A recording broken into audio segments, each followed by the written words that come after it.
പക്ഷെ നമുക്ക് എപ്പോഴും വിശ്വാസയോഗ്യമായത് എപ്പോഴും ഇത് കേന്ദ്ര സർക്കാരിൻ്റെ റിസർച്ച് സെൻ്ററാണ്. അപ്പം സൂഡോയ്ക്ക് ചോദിച്ചതുപോലെ വേറെ ചെയ്യാവോ എന്ന് ചോദിച്ചതുപോലെ ചെയ്യാൻ പറ്റത്തില്ല എന്ന് പറഞ്ഞു. ഇത് പക്ഷെ നമുക്ക് ചെയ്യാം. പക്ഷെ അതുകൊണ്ട് ഞാൻ എപ്പോഴും മേടിക്കുന്നത് ട്രൈക്കോയും സ്യൂഡോയും നമ്മൾ മയിലാടുംപാറ ഏലം ഗവേഷണ കേന്ദ്രത്തിൽ സാധനം കിട്ടും.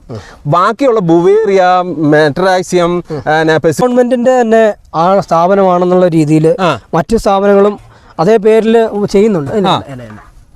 അപ്പോൾ അവിടുന്ന് വാങ്ങിക്കുന്നതും വിശ്വാസയോഗ്യമാണ്. ആവശ്യമില്ലാതെ ഞാൻ ഉൾപ്പെടെ ആവശ്യമില്ലാതെ വളങ്ങൾ വാരി ചോട്ടിലേക്ക് എറിഞ്ഞു ഇതിനെ മൊത്തം നശിപ്പിച്ചു. ഇപ്പൊ നമ്മുടെ മണ്ണിൽ തമ്പുരാൻ തന്ന സാധനത്തെ നശിപ്പിച്ചു കഴിഞ്ഞ് ഇനിയിപ്പം നമ്മൾ പോയി മേടിച്ച് നമ്മൾ തിരിച്ച് വീണ്ടും ഇതിനെ ആക്കണം. കാരണം വെച്ചാൽ അടുത്ത തലമുറ ഈ ഭൂമി ജീവിച്ചേ പറ്റുള്ളൂ.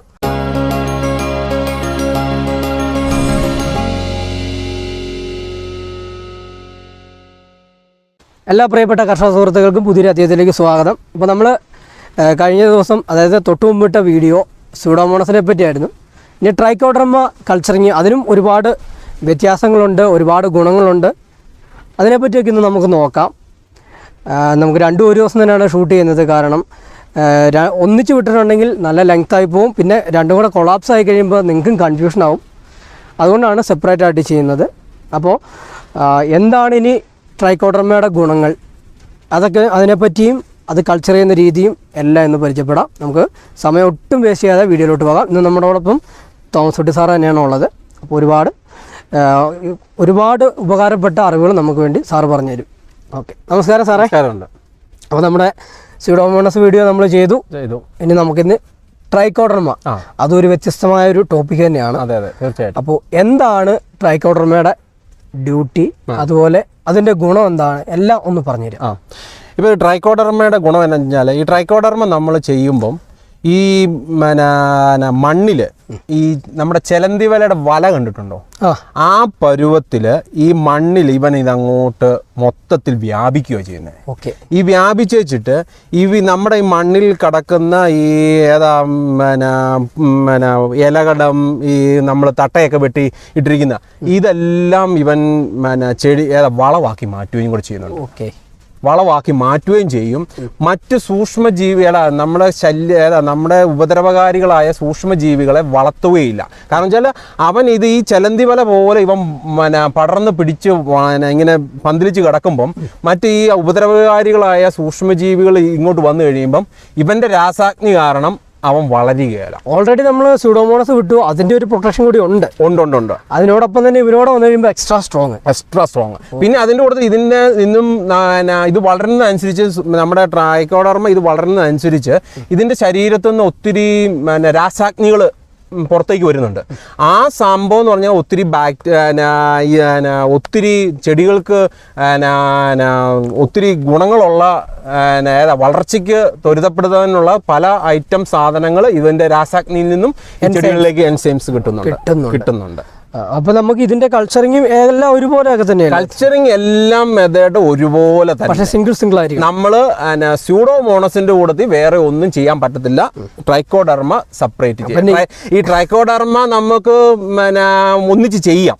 പക്ഷെ ഇവന്റെ വളർച്ച എന്ന് പറയുന്നത് ഇപ്പം നമ്മൾ ബുവേറിയയോ വെർട്ടിസീലിയോ മെറ്ററാക്സിയോ ഇതൊക്കെ നമുക്ക് ഇതൊന്നിച്ച് ചെയ്യാം. പക്ഷേ മറ്റേത് വളരുന്നതിനേക്കാളും കൂടുതൽ സ്പീഡിൽ ട്രൈക്കോ പെട്ടെന്ന് വളരും. അപ്പോൾ ഒരു കുഴപ്പം എന്നാന്ന് ചോദിച്ചു കഴിഞ്ഞ് കഴിഞ്ഞാൽ, മറ്റവൻ വളർച്ചയ്ക്ക് നമ്മൾ കൾച്ചർ ചെയ്യുമ്പോൾ അതിനകത്ത് കണ്ടന്റ് കുറവായി പോകും. അപ്പം നമുക്ക് ശരിക്കും ട്രൈക്കോയുടെ ഗുണമേ നമുക്ക് കിട്ടത്തുള്ളൂ. അല്ലെങ്കിൽ നമുക്കിത് ഒന്നിച്ച് ചെയ്യാൻ പറ്റും. എങ്ങനെയാണെന്ന് ചോദിച്ചാൽ, നമ്മൾ ആദ്യമേ ബുവേറിയയും വെർട്ടിസീലിയവും മെട്രാക്സിയും ഇതെല്ലാം കൂടെ നമ്മൾ എൻ പി കെ ബാക്ടീരിയം ഇതെല്ലാം നമ്മൾ ഇട്ട് കഴിഞ്ഞ് ഒരു 2 ആഴ്ച കഴിഞ്ഞിട്ടേ നമ്മൾ ട്രൈക്കോ ഒഴിക്കാവുള്ളൂ. അപ്പൊ എന്നാ വെച്ചാൽ മറ്റവനകത്തേക്കിനും അവൻ വളരാനുള്ളത് വളർന്നു, അവൻ വളർന്നത്രയും ഭാഗത്ത് അവൻ വളർന്ന് നിൽക്കും. ബാക്കി ഇവൻ ചെന്ന് കഴിയുമ്പോൾ ബാക്കിയുള്ള സ്ഥലത്ത് ഇവനും കൂടെ വളരും. അപ്പോൾ മിനിമം ഒരാഴ്ച കഴിഞ്ഞ് വെച്ചിട്ട് നമ്മൾ ട്രൈക്കോ ഒഴിക്കാവുള്ളൂ. ഒന്നിച്ച് ചെയ്യാം, ഇതെല്ലാം നമുക്ക് ഒന്നിച്ച് ചെയ്യാം. സ്യൂഡോമോണ തന്നെ വ്യത്യസ്തമാണ് ഇവനെ നമുക്ക് മുമ്പേ സ്യൂഡോയ്ക്ക് ചോദിച്ചതുപോലെ വേറെ ചെയ്യാവോ എന്ന് ചോദിച്ചതുപോലെ ചെയ്യാൻ പറ്റത്തില്ല എന്ന് പറഞ്ഞു. ഇത് പക്ഷെ നമുക്ക് ചെയ്യാം. പക്ഷെ ഇത് നമ്മൾ സെക്കൻഡായിട്ട് ഒഴിക്കാവുള്ളൂ. അങ്ങനെ ഒരു ഇതുണ്ട്. ഇത് ശരിക്കും പറഞ്ഞു കഴിഞ്ഞാൽ ഫംഗസ് ആണ്. സ്യൂഡോ നമ്മൾ പറഞ്ഞ് ബാക്ടീരിയ. ഈ ഫംഗസ് ആയതുകൊണ്ട് തന്നെ നമ്മുടെ ഓവറായിട്ടുള്ള ഫംഗിസൈഡ് ഉപയോഗം ഇവനെ കൊല്ലുമോ? നമുക്ക് കുറയ്ക്കാൻ പറ്റും. അല്ല, ഈ ഫംഗിസൈഡ് ഇവനെ കൊല്ലുമോ? കൊല്ലും. അപ്പൊ അതും കൊല്ലുക എന്ന് പറയുന്നത് എങ്ങനെയാന്ന് വെച്ചാൽ അങ്ങനെ കൊല്ലുവല്ല ചെയ്യുന്നത്. ഇവന്റെ വളർച്ചയെ ഒരു കാരണവശാലും ത്വരിതപ്പെടുത്തുകയല്ല. ഫംഗിസൈഡ്സ് കെമിക്കലായിട്ടുള്ള. അപ്പൊ അങ്ങനെ വരുമ്പോൾ അതും നമ്മൾ ശ്രദ്ധിക്കണം. പിന്നെ ഈ ഒരു ട്രൈക്കോഡർമയുടെ മറ്റൊരു ക്വാളിറ്റി പറഞ്ഞു കേട്ടിട്ടുണ്ട്, ഫിസേറിയത്തിന് എതിരെ ഫലപ്രദമാണത്. ശരിയാണോ? ഫിസേറിയത്തിനെതിരെ ശരിക്കും ഇത് നമുക്ക് പ്രയോജനമാണ്. കാരണം എന്താ വെച്ച് കഴിഞ്ഞാൽ ഇവൻ ഈ ഫിസേറിയം ഉണ്ടാകുന്നത് ശരിക്കും പറഞ്ഞാൽ ഈ ഇത് ഇങ്ങനെ അഴുകൽ ഇങ്ങനെ ഉണ്ടായി കഴിയുമ്പോൾ അതിനകത്തു നിന്നാണ് ഫിസേറിയം ഉണ്ടാകുന്നത്. ഫിസേറിയം വളർന്നു കഴിയുമ്പോൾ ഇത് പെരുകുമ്പോഴത്തേക്കിനും ഇതിൻ്റെ ശരീരത്തിൽ നിന്ന് ഉണ്ടാകുന്ന എൻസൈംസ് പറഞ്ഞാൽ രാസാഗ്നികൾ ഇത് നമ്മുടെ ചെടികൾക്ക് അഴുകൽ കൂടുതലുണ്ടാക്കും. അപ്പം ഇവൻ്റെ വളർച്ച ഇതെല്ലാം ഭൂമിയിലുണ്ട്. ഇവൻ കൂടുതൽ ഇത് ഭൂമിയിലേക്ക് നമുക്ക് അഴുകൽ ഉണ്ടാക്കുന്നതാണ്. നമുക്കിടെ മിത്രകീടങ്ങളല്ല ശത്രുകീടങ്ങൾ എന്നാ കുഴപ്പമെന്ന് വെച്ചാൽ ഇവൻ കൂടുതൽ മണ്ണിലേക്ക് വ്യാപിച്ചു കഴിയുമ്പോഴാണ് നമുക്ക് ചെടികൾക്ക് പ്രശ്നങ്ങൾ ഉണ്ടാകുന്നത്. ഈ ഓൾറെഡി സ്യൂഡോ ഉള്ളത് കൊണ്ട് തന്നെ ഇതിന്റെ ഒരു തോത് കുറയ്ക്കാൻ പറ്റും. കാരണം ഉണ്ടാവുന്ന ഏതൊരു ചെടിക്കും ഉറപ്പായിട്ടും ഈ ഒരു ഫിസേറിയം ഉണ്ടായിരിക്കും. അല്ല, ഈ നമ്മൾ സ്യൂഡോ ചെയ്യുമ്പോൾ എപ്പോഴും അകത്തൊഴിക്കാൻ നോക്കുക. അകത്തൊഴിക്കുക. ഈ ട്രൈക്കോ ചെയ്യുമ്പോൾ നമ്മൾ ചുറ്റിനും ചെയ്യുക. അപ്പം അതാണ് ഏറ്റവും. ഈ ട്രൈക്കോയുടെ കൂടുതൽ നമ്മൾ NPK ചെയ്യാം, ബവേറിയ ചെയ്യാം, ഇങ്ങനെയുള്ള അതെല്ലാം ചെടിയുടെ. പക്ഷെ അതെല്ലാം ചെയ്യുമ്പോൾ ഓർക്കണം, ഈ ബവേറിയ വെർട്ടിസിലും എല്ലാം ഇട്ടതിന് ശേഷം ലാസ്റ്റാണ് ട്രൈക്കോ ഉപയോഗിക്കുന്നത്. ആ ഒരു കാര്യം മാത്രം. അല്ല, അത് ഞാൻ ഇത് പലരും എന്നോട് ഇപ്പം നമ്മുടെ മറ്റേ വീഡിയോ ചെയ്തപ്പം ഇതിനെക്കുറിച്ച് ചോദിച്ചിട്ടുണ്ട്. അപ്പം ഇത് ഞാൻ സെപ്പറേറ്റ് ചെയ്യാൻ വേണ്ടിയിട്ട് ഞാൻ ഇതെല്ലാം ഓർഡർ ചെയ്തിട്ടുണ്ട് ഓൾറെഡി. കാരണം എന്ന് വെച്ചാൽ ബുവേറിയ എന്ന് പറയുന്നത് നോൺ വെജ് ആണ്. അതിന് നമ്മൾ നോൺ വെജ് ആയിട്ടുള്ള സാധനങ്ങൾ നമ്മൾ കൊടുത്താലേ അവൻ വളരുകയുള്ളൂ. അപ്പം അതിന് നമ്മൾ എന്ത് ചെയ്യുക? അത് നമ്മൾ ഞാൻ പറഞ്ഞില്ലേ, അത് പലരും എന്നോട് സംശയം ചോദിച്ചു. അപ്പം ഞാൻ അവരോട് പറഞ്ഞു ഇത് ഞാൻ സെപ്പറേറ്റ് വേറൊരു വീഡിയോ ഞാൻ ചെയ്ത് കാണിച്ചു തരാം. അപ്പം അതിന് വേണ്ടിയിട്ട് ഞാൻ ഇത് സാധനങ്ങൾ നമുക്ക് പെട്ടെന്ന് ചെന്ന് കഴിഞ്ഞാൽ ഈ സാധനം കിട്ടും. നമുക്ക് സെപ്പറേറ്റ് വീഡിയോ ഇത് നമുക്ക് സെപ്പറേറ്റ് ചെയ്യാം. അത് ഞാൻ ഇപ്പം എല്ലായിടത്തും ഓർഡർ ചെയ്തിട്ടുണ്ട്. അതൊരു 2 ആഴ്ച കഴിയാതെ എനിക്ക് സാധനം കിട്ടും. അതുപോലെ NPK ബാക്ടീരിയ കൾച്ചർ ചെയ്യാമെന്ന് ചോദിച്ചു. അതല്ല, ഇതെല്ലാം കൂടെ NPK ചെയ്യാവോ, ബുവേറിയ ചെയ്യാവോ, വെട്രിസീലിയം ചെയ്യാവോ, ഇതെല്ലാം കൂടെ ഒന്നിച്ച് ചെയ്യാവോ, ഇതൊക്കെ പല സംശയങ്ങളുണ്ട്. കൃഷിക്കാർക്ക് ഒത്തിരി സംശയങ്ങളുണ്ട്. ഈ ഒരു മിസ്റ്റേക്കാണ് കർഷകർ കൂടുതലും ചെയ്യുന്നത്. ഈ പറയുന്ന എല്ലാ സൂക്ഷ്മാണുക്കളെ ഒരു ഡ്രമ്മിലേക്ക് ഒന്നിച്ച് വിട്ടിട്ട് അവര് നമ്മുടെ സാമ്പത്തികമായിട്ട് പിന്നോട്ട് നിൽക്കുകയാണ്. അപ്പോൾ ഒരു ലാഭത്തിന് വേണ്ടിയിട്ടാണ് ഇതെല്ലാം കൂടെ ഒന്നിച്ചിടുന്നത്. പക്ഷെ ഇതിനും പിന്നിലുള്ള ഒരു അപകടം ഈ ഒരു വീഡിയോ കൂടെ എല്ലാവർക്കും മനസ്സിലായി കാണുമെന്ന് വിചാരിക്കാം. ഓക്കെ, അപ്പോൾ നമുക്ക് ഇതൊന്ന് കൾച്ചർ ചെയ്ത് നോക്കിയാലോ? തീർച്ചയായിട്ടും. അപ്പോൾ ഇതിന് വേണ്ട നമുക്ക് എന്നാന്ന് ചോദിച്ചാൽ പഞ്ചസാര. മറ്റേ വീഡിയോ പറഞ്ഞതുപോലെ തന്നെ ഇതിനകത്ത് 3 ഇൻഗ്രീഡിയൻസേ ഉള്ളൂ. നമുക്ക് ഉരുളക്കിഴങ്ങും മൈദയും പഞ്ചസാരയും. റിപ്പീറ്റ് ആയിട്ട് പറയാം, കുറച്ചുകൂടെ തറവാട്ടും. അതപ്പം ഉരുളക്കിഴങ്ങ് നമ്മൾ വീണ്ടും ഇത് നല്ല രീതിയിൽ വേവിക്കണം. നല്ല കുക്കറിൽ നല്ലപോലെ വേവിച്ചിട്ട് അത് നമ്മൾ മിക്സിയിലടിച്ച് പേസ്റ്റ് ആക്കുക. മൈദ നമ്മൾ പച്ചവെള്ളത്തിൽ നല്ല രീതിയിൽ ലയിപ്പിച്ച് വെച്ചിട്ട് തീയെ വെച്ച് അതിനെ കപ്പ് കാച്ചുന്ന പോലെ ഒന്ന് തിളപ്പിച്ചെടുക്കുക. പിന്നെ വേണ്ടത് എന്താ വെച്ചാൽ പഞ്ചസാര. പിന്നെ നമ്മുടെ മെയിൻ സാധനം ട്രൈക്കോഡർമ. ഇത് 1.5 ലിറ്റർ സാധനമാണ്. അപ്പൊ എന്നാ ചോദിച്ചു കഴിഞ്ഞാൽ ഞാൻ ഇത് 1.5 ലിറ്റർ സാധനം ഓർഡർ ചെയ്ത് എന്നാ ചോദിച്ചാൽ ബാക്കി NPK ബാക്ടീരിയയും ബുവേറിയും ഒക്കെ ചെയ്യുമ്പം എനിക്ക് അതും വേണം. അന്നേരം ഞാൻ ഇത് 1.5 ലിറ്റർ സാധനം വാങ്ങിച്ച അതിന് 1 ലിറ്റർ വേണം അതിന്. അപ്പൊ ഇതിനകത്ത് നമ്മൾ 1/2 ലിറ്റർ ഇതിനകത്ത് ഒഴിക്കുന്നുള്ളൂ. 50ന്റെ ബാരലാണ്. ഇപ്പൊ ഇതിനകത്ത് നമ്മൾ 1/2 ലിറ്ററേ ഒഴിക്കുന്നുള്ളൂ. ബാക്കി 1 ലിറ്റർ മിച്ചം വെച്ചിട്ട് മറ്റേ വീഡിയോ മറ്റേ നമ്മൾ കൾച്ചർ ചെയ്യുന്നത് കാണിച്ചു കൊടുക്കുന്നു. അപ്പൊ അതിനകത്ത് ട്രൈക്കോഡർമയും നമ്മൾ ഒഴിക്കുന്നുണ്ട്. അപ്പൊ അത് നമ്മൾ 1 ആഴ്ച 2 ആഴ്ച കഴിഞ്ഞിട്ട് ആ ട്രൈക്കോഡർമ നമ്മൾ ഇത് ഒഴിക്കുള്ളൂ. അപ്പൊ അതിനു വേണ്ടിയിട്ടാണ് ഞാൻ 1.5 ലിറ്റർ സാധനം മേടിച്ചത്. ഇത് വാങ്ങിച്ചതും നമ്മുടെ മയിലാടുംപാറയുള്ള ഏല ഗവേഷണ കേന്ദ്രത്തിൽ നിന്നാണ്. അപ്പൊ അവരുടെ നമ്പർ ഒരുപാട് ഉപകാരമുണ്ട്. നമ്മുടെ ഏലം ഗവേഷണ കേന്ദ്രത്തിൽ നിന്ന് വേറെ എവിടെന്നെങ്കിലും ഇത് അവൈലബിൾ ആണോ? വേറെ പലയിടത്തുനിന്നും അവൈലബിൾ ആണ്. പക്ഷെ നമുക്ക് എപ്പോഴും വിശ്വാസയോഗ്യമായത് എപ്പോഴും ഇത് കേന്ദ്ര സർക്കാരിൻ്റെ റിസർച്ച് സെൻ്ററാണ്. അപ്പം നമ്മൾ അവിടുന്ന് മേടിക്കുവാണെങ്കിൽ നമുക്കിത് ഇതിനകത്ത് നമുക്ക് പറഞ്ഞിരിക്കുന്ന കണ്ടന്റ് സാധനം ഉണ്ട്, ഉറപ്പാണ്. നമുക്ക് 100% ഉറപ്പാണ്. ഞാൻ ഇത് വർഷങ്ങളായിട്ട് അവിടുന്ന് വാങ്ങിക്കുന്നുണ്ട്, എനിക്ക് അതിൻ്റെ ഫലവും ഉണ്ട്. അതുകൊണ്ട് ഞാൻ എപ്പോഴും മേടിക്കുന്നത് ട്രൈക്കോയും സ്യൂഡോയും നമ്മൾ മയിലാടുംപാറ ഏലം ഗവേഷണ കേന്ദ്രത്തിൽ സാധനം കിട്ടും. ബാക്കിയുള്ള ബുവേറിയ, മെട്രാക്സിയം, പെസിലോമൈസിന് ഇങ്ങനെയുള്ള സാധനങ്ങൾ പാമ്പാടുംപാറയിലുള്ള ഏല ഗവേഷണ കേന്ദ്രത്തിൽ അവിടെയും കിട്ടും. അത് പൗഡർ ഫോമിലാണ് കിട്ടുന്നത്. അവിടെയും കിട്ടും. ഞാൻ പാമ്പാടുംപാറയിലാണ് ബാക്കിയുള്ള സാധനങ്ങൾ ഞാൻ ഇപ്പോൾ ഓർഡർ ചെയ്തിരിക്കുന്നത്. അത് 2 ആഴ്ച കഴിയുമ്പോൾ എനിക്ക് കിട്ടത്തുള്ളൂ. അപ്പോൾ നമ്മൾ ഓടിച്ചെന്ന് കഴിഞ്ഞാൽ നമുക്ക് കിട്ടത്തില്ല, ഓർഡർ ചെയ്യണം. അപ്പം അതുകൊണ്ട് പാമ്പാടുംപാറയിലെ നമ്പറും കൂടെ നിങ്ങളിത് നമ്മുടെ വീഡിയോയ്ക്കകത്ത് കൊടുക്കണം. മയിലാടുംപാറ കാരണം വെച്ചാൽ കൃഷിക്കാർക്ക് ചിലപ്പോൾ ചുരുങ്ങിയ രീതിയിൽ നമുക്ക് കൃഷി ചെയ്യാവുന്നേ. ഓക്കെ. അപ്പൊ ഇതുപോലുള്ള കാര്യങ്ങളൊക്കെ ഈ സ്പൈസസ് ബോണ്ട് എടുത്ത് നമ്മൾ ഉപയോഗപ്പെടുത്തണം തീർച്ചയായിട്ടും. പക്ഷെ നമ്മൾ വിമർശിക്കാൻ മാത്രം നിൽക്കുന്നതാണ് ഇപ്പൊ കൂടുതൽ. അതാണ്. പക്ഷെ ഇതിനകത്ത് അവരുടെ കയ്യിലുള്ള നല്ല വശങ്ങൾ നമ്മൾ കണ്ടേ പറ്റത്തുള്ളൂ. അപ്പൊ സാർ നമുക്ക് കൾച്ചറിങ് ചെയ്ത് നമുക്ക് വീഡിയോ വൈൻഡപ്പ് ചെയ്യാം. ഓക്കെ. അപ്പം ഇത് ട്രൈക്കോഡർമ, പിന്നെ അതുപോലെ തന്നെ കേന്ദ്ര ഗവൺമെന്റിന്റെ തന്നെ ആ സ്ഥാപനമാണെന്നുള്ള രീതിയിൽ മറ്റു സ്ഥാപനങ്ങളും അതേ പേരിൽ ചെയ്യുന്നുണ്ട്. അപ്പോൾ അവിടുന്ന് വാങ്ങിക്കുന്നതും വിശ്വാസയോഗ്യമാണ്. അല്ല, ഇത് ഞാൻ പറഞ്ഞില്ലേ, നമ്മളെപ്പോഴും ഞാൻ ചോദിക്കുന്നത് എന്നാന്ന് ചോദിച്ചാൽ നമ്മൾ സർക്കാർ ആശുപത്രിയിൽ പോവുകയാണെങ്കിൽ നമ്മുടെ ആ മരുന്നുകൾക്ക് അതിൻ്റെതായ ഒരു ഗുണമുണ്ട്. മനസ്സിലായോ? നമുക്ക് ആവശ്യത്തിനുള്ള സാധനം നമുക്ക് അവർ തരുള്ളൂ. ഈ എന്ന് പറഞ്ഞാൽ നമ്മൾ എല്ലാ സർക്കാരിനെ നമ്മൾ ഇത് ചെയ്യുന്നത് പോലെ വിമർശിക്കുന്ന പോലെ എല്ലാം അങ്ങനെ വിമർശിക്കാൻ പറ്റില്ല. ഇതിനകത്ത് നല്ല വശങ്ങളുണ്ടെന്നേ. നമുക്ക് വേണ്ടിയിട്ട് ഇത് ചെയ്യുന്നവരുണ്ട്. അവരുടെ അപ്പോൾ എന്തായാലും ഞാൻ നമ്പറെല്ലാം കൊടുക്കാം. നമ്പർ തീർച്ചയായിട്ടും കൊടുക്കണം. കാരണം എന്നാന്ന് ചോദിച്ചു കഴിഞ്ഞാൽ ഇത് കഴിഞ്ഞ പ്രാവശ്യത്തെ വീഡിയോ ചെയ്തപ്പോൾ ഇത് എവിടുന്ന കിട്ടിയത്, ഇതിന്റെ നമ്പറും തരാമോ എന്ന് ചോദിച്ചുകൊണ്ട് ഒത്തിരി കോൾ വന്നു. അപ്പൊ അത് ഈ വീഡിയോയിൽ തന്നെ നമുക്ക് ആ നമ്പർ വേണ്ടവർക്ക് ആ വീഡിയോ തന്നെ കാണുമ്പോൾ നമുക്ക് ഇത് മനസ്സിലാക്കാൻ പറ്റും. അത് നമ്മുടെ കഴിഞ്ഞ വീഡിയോയിലാണ് നമ്മൾ ഊന്നി പറഞ്ഞിരുന്നു 1 കിലോ അല്ലെങ്കിൽ 1 ലിറ്റർ സ്യൂഡോമോണസ് മതി, അല്ലെങ്കിൽ ട്രൈക്കോഡർമ മതി. പക്ഷേ ഇത് അവര് പറഞ്ഞു പരത്തുന്നത് ഇതിനകത്ത് ഫംഗസ് വരും, മറ്റേ ബാക്ടീരിയാസ് വളരും, അതുകൊണ്ട് കർഷകർ ചെയ്യുന്നത് തെറ്റാണ്. തെറ്റെന്നുള്ള രീതിയിൽ ആശയം വരുന്നത്. അപ്പൊ ചെയ്യരുത്. അങ്ങനെയാണ് ലിറ്റർ കണക്കിന് സാധനങ്ങൾ വിൽക്കുന്നത്. പക്ഷെ സാറ് പറഞ്ഞാൽ 1 ലിറ്റർ ഉണ്ടെങ്കിൽ 1.50 ആകുക, 50 പിന്നെ 500 ആകുക, 1000 ആകുക, അങ്ങനെ പോവാ. അങ്ങനെ ചെയ്യാൻ പറ്റും നമുക്ക്.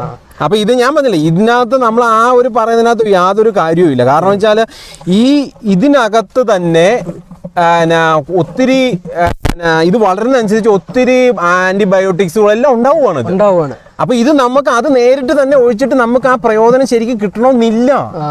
ഞാൻ നേരത്തെ വീഡിയോയിൽ ഞാനത് പറഞ്ഞു, നമ്മൾ കൾച്ചർ ചെയ്ത് ചെയ്യുമ്പോൾ നമുക്ക് ഇരട്ടി ഫലമാണ് കിട്ടുന്നത്. അത് മാത്രമല്ല സാറേ, ഞാൻ ഇപ്പൊ സാറ് പറഞ്ഞു കേട്ടിട്ട് ഇപ്പൊ ഒരു 100 ലിറ്റർ നമ്മൾ ഉണ്ടാക്കി, മിച്ചം ഒരു 1 ലിറ്റർ നമ്മൾ മാറ്റി വെച്ച് കഴിഞ്ഞാൽ അത് വീണ്ടും കൾച്ചർ വീണ്ടും നമുക്ക് ചെയ്യാം. ലൈഫ് ടൈമിൽ ഒരു തവണ വാങ്ങിച്ചാൽ മതി, വാങ്ങേണ്ട ആവശ്യമേ ഇല്ല. നമുക്ക് ഇത് വീണ്ടും വീണ്ടും ചെയ്തോണ്ടിരിക്കാം. ഓക്കെ. അപ്പൊ ഇത് നമുക്ക് എന്നാ ചോദിച്ചു കഴിഞ്ഞാല് ഇത് ഇതെല്ലാം നമ്മുടെ മണ്ണില് തമ്പുരാൻ നിക്ഷേപിച്ചതായിരുന്നു. അതെ, കർഷകൻ ഇത് പഠിച്ചിരിക്കണം.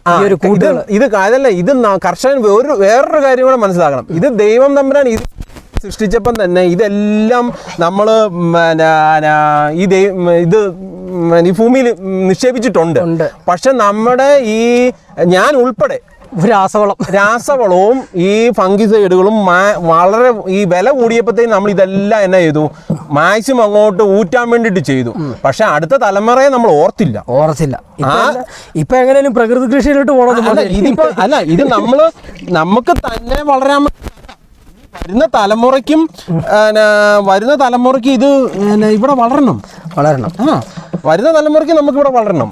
അതിനുവേണ്ടിയിട്ട് ഭൂമിയെ നമ്മള് അവർക്ക് വേണ്ടിയിട്ടും വെച്ചേക്കണം. സത്യം പറയുകയാണെങ്കിൽ ഈ മണ്ണിൽ കിടക്കുന്ന സൂക്ഷ്മാംശങ്ങളെ നമ്മള് കൾച്ചർ ചെയ്ത് വീണ്ടും വിൽക്കുന്നു. അതാണ് ഇപ്പോൾ നടക്കുന്നത്. അത് തീർച്ചയായിട്ടും മണ്ണിലില്ല. കാരണം വെച്ച് കഴിഞ്ഞാല് ഈ മനുഷ്യൻ ആവശ്യമില്ലാതെ, ഞാൻ ഉൾപ്പെടെ ആവശ്യമില്ലാതെ വളങ്ങൾ വാരി ചോട്ടിലേക്ക് എറിഞ്ഞു.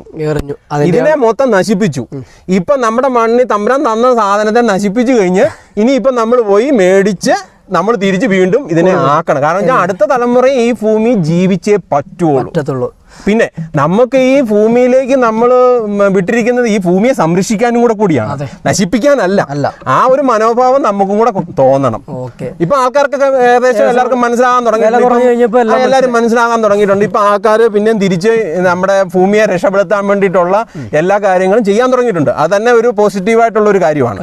കാരണം ഒരുപാട് വൃക്ഷങ്ങളും എല്ലാം വെട്ടിത്തെളിച്ചാണ് നമ്മൾ ഈ കാട് ഉണ്ടാക്കിയത്. കാരണം ഇപ്പൊ നമ്മൾ നോക്കുവാണെന്നുണ്ടെങ്കിൽ ഈ പഴയ പോലെയുള്ള പുൽമേടുകളൊന്നും ഇല്ല, എല്ലായിടത്തും കൃഷി ചെയ്യും. അപ്പൊ അതിനനുസരിച്ച് നമ്മൾ അതിനെ സംരക്ഷിക്കുകയും ചെയ്യണം. അല്ലെങ്കിൽ അതിന്റെ പാടിന് ഒരുപാട് ജീവികൾ വളരേണ്ട സ്ഥലങ്ങളാണ് നമ്മൾ. ഇപ്പൊ നമ്മൾ ഇതിനകത്തുനിന്ന് ഇപ്പം ബാക്കി ഇരിക്കുവാണ്. ഇപ്പൊ നമ്മൾ ഏകദേശം 1/2 ലിറ്റർ സാധനം എടുത്തു ഒഴിച്ചിട്ടുണ്ട്. ഇനിയിപ്പോ ഇത് നമ്മൾ അടുത്ത NPKയും ഇതെല്ലാം ചെയ്യുന്ന കൂട്ടത്തില് ഇതിനി ഒഴിക്കുകയുള്ളൂ. അതിന് വേണ്ടിയിട്ടാണ് ഞാനിത്. അപ്പൊ ഞങ്ങളും വെയിറ്റിംഗ് ആണ് NPK ബാക്ടീരിയ എങ്ങനെ കൾച്ചർ ചെയ്യുന്നത്. തീർച്ചയായിട്ടും അത് എനിക്ക് വരുന്ന അനുസരിച്ച് ഞാൻ പറയാം, ചെയ്യുന്ന ദിവസം ഞാൻ പറയാം. ഇനി ഇതും നമ്മൾ 10 ദിവസം ഇത് 10 ദിവസം കഴിയുമ്പോൾ ഇത് നമുക്ക് ഇത് പൂർണ്ണ തോതിൽ ഈ 50 ലിറ്ററിലും ഇവൻ വളരും. അപ്പൊ ഈ സ്യൂഡോമോണസിൽ പറഞ്ഞ പോലെ തന്നെ ഇതിൽ നിന്നും 2 ലിറ്റർ എടുത്ത് 200 ലിറ്ററിലോട്ട് 2 ലിറ്റർ എടുത്ത് 200 ലിറ്ററിലേക്ക് മിക്സ് ചെയ്ത് വെച്ചിട്ട് അടിക്കുക. പിന്നെ നമ്മൾ ഇത് ഒഴിച്ചു കൊടുക്കുമ്പോഴും അടിച്ചു കൊടുക്കുമ്പോഴും വേണമെങ്കിൽ ഒന്നിക്കാം. കൾച്ചർ മാത്രം ചെയ്യാൻ പറ്റും, സെപ്പറേറ്റ് ചെയ്യണം. ഇതിപ്പം ഒഴിച്ചു കൊടുക്കാൻ നേരത്ത് ഇത് സ്യൂഡോയും ട്രൈക്കോയും മറ്റേ ഇതിങ്ങനെയുള്ള മറ്റ് ബുവേറി ഇങ്ങനെയുള്ള NPK ഇതെല്ലാം കൂടെ ഒന്നിച്ച് നമുക്ക് ആഡ് ചെയ്ത് നമുക്ക് വേണമെങ്കിൽ മണ്ണിലേക്ക് കൊടുക്കാം, അല്ലെ അടിച്ചു കൊടുക്കാം. പക്ഷെ കൾച്ചർ ചെയ്യുമ്പം ഇവനെ തന്നെ നമ്മൾ ചെയ്യണം. സ്യൂഡോ മാത്രമായിട്ട് ചെയ്യണം. ഇതിനകത്ത് വേണമെന്നുണ്ടെങ്കിൽ നമുക്ക് ബാക്കിയുള്ളതും ചെയ്യാം. അപ്പൊ നമുക്കൊരു കാര്യം ചെയ്യാം. അപ്പൊ ഇതിന്റെ ആധികാരികമായിട്ടുള്ള സയന്റിഫിക് വശങ്ങളെല്ലാം പറഞ്ഞു കൊടുക്കാനൊക്കെ ഒരുപാട് കോളുകൾ വരുന്നുണ്ട്. എനിക്ക് ഒത്തിരി കോളുകളാണ്. അപ്പൊ നമുക്ക് ഈ തവണ നമുക്ക് HSBMലെ സുരേഷ് സാറിന്റെ നമ്പർ തീർച്ചയായിട്ടും കൊടുക്കാം. അപ്പൊ അവിടെ നിന്നാണ് എനിക്ക് ശരിക്കും പറഞ്ഞാൽ ഈ കൾച്ചർ ചെയ്യാനുള്ള അറിവ് തന്നത് സുരേഷ് സാറാണ്. അപ്പൊ സാറിന്റെ നമ്പർ കൊടുക്കാം. അപ്പൊ സാറിനെ വിളിച്ച് ഡയറക്റ്റ് ചോദിച്ച് വന്ന് കാണേണ്ടവർക്ക് വന്ന് കാണാം, അവരെന്താ ചെയ്തോട്ടെ.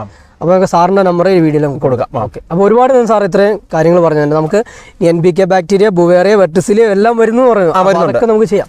2 ആഴ്ച താമസമുണ്ട് അതിന്, ഒരു കുഴപ്പമില്ല. കാരണം കർഷകരെ സംബന്ധിച്ച് ഇപ്പോൾ വെയിറ്റ് ചെയ്ത് സമയം കളയുന്നതല്ല, കയ്യിൽ കാശില്ല. അപ്പൊ 10 ദിവസം വെയിറ്റ് ചെയ്തെന്ന് പറഞ്ഞാലും നമുക്ക് ഇതുപോലുള്ള അത് ഏല കർഷകരും തന്നെയല്ല, എല്ലാ കാർഷിക മേഖലയിൽ എല്ലാവർക്കും ഈ ഒരു പ്രതിസന്ധി നിൽക്കുന്ന സമയമാണ്. അത് മാത്രമല്ല, സമ്പന്നന്മാരെ ഇപ്പൊ ദരിദ്രനായിക്കൊണ്ടിരിക്കുക. അപ്പൊ നമ്മൾ ഈ സ്യൂഡോമോണോസോ അല്ലെ ട്രൈക്കോഡർമയോ ഒക്കെ 50 ലിറ്ററും 100 ലിറ്ററും ഇപ്പം സ്യൂഡോമോണോസിന് 160 രൂപയെ വിലയുള്ളൂ. അതെ. ഇത് 160 രൂപ കൊടുത്ത് നമ്മൾ ഇത് 1 ലിറ്റർ വാങ്ങിച്ചാൽ മതി. ഇപ്പൊ ഇതിനകത്ത് 1/2 ലിറ്റർ ഒഴിച്ചുള്ളൂ. ഇത് നമ്മൾ 50 ലിറ്റർ വാങ്ങിക്കുമ്പോൾ എത്ര രൂപയായി കൂട്ടുക, മനസ്സിലായോ? അങ്ങനെ കണക്കൂട്ടുക. ഇത് നമ്മൾ 100 ലിറ്റർ ആക്കാൻ വേണ്ടി നമുക്ക് ഒരു 160 രൂപ മുടക്കിയാൽ മതി. അതാണ് ഇതിനകത്ത് ഏറ്റവും വില. നമ്മളിപ്പം പ്രതിസന്ധി ഘട്ടം നിൽക്കുമ്പോൾ നമ്മൾ ചെലവ് ചുരുങ്ങിയ രീതിയിൽ കൂടുതൽ ഗുണം അതായത് ഗുണത്തിനെക്കാട്ടിലും ഇരട്ടി ഗുണം നമ്മുടെ കഷ്ടപ്പാട് കൊണ്ട് കുറച്ചൊക്കെ ചെയ്യാൻ പറ്റും. അപ്പൊ ഇതുപോലുള്ള ടിപ്സ് കാര്യങ്ങൾ അറിഞ്ഞിരിക്കുക കർഷകര്. എല്ലാവരും തന്നെ പഠിക്കുക, നിങ്ങൾ ചെയ്തു നോക്കുക. സംശയം ഉണ്ടെങ്കിൽ ഈ നമ്മുടെ തോമസ് സാറിനെയോ സുരേഷ് സാറിനെയോ ഒക്കെ വിളിക്കുക, ക്ലിയർ ചെയ്യുക. സ്വയം ചെയ്ത് തന്നെ പഠിക്കുക. അപ്പോൾ നമുക്ക് ഒരുപാട് കാര്യങ്ങൾ പഠിക്കാനും പറ്റും, ചെയ്യാനും പറ്റും. കൃത്യമായിട്ടും ഒരു നോട്ട് എടുത്ത് എഴുതുക, റിപ്പീറ്റ് ചെയ്ത് പറയുകയാണ്, മറക്കരുത്. ഇനി സംശയം ഉണ്ടെങ്കിൽ വീണ്ടും വീഡിയോ ഒന്നുകൂടെ കാണുക, എന്നിട്ട് നോട്ട് കൃത്യമായിട്ട് എഴുതുക, മനസ്സിലാക്കുക. എന്നിട്ട് നിങ്ങൾക്ക് ഡൗട്ട് ഉണ്ടെന്നുണ്ടെങ്കിൽ മാത്രം ഇവരെ വിളിക്കുക. ഇവർക്കും ഓരോ തിരക്കുകളുള്ള ആളാണ്, നമ്മൾ കൺസിഡർ ചെയ്യേണ്ടതാണ്. അപ്പോൾ ഒരുപാട് നന്ദി സാറേ. നമുക്കിനി അടുത്ത വീഡിയോയിൽ കാണാം. തീർച്ചയായിട്ടും.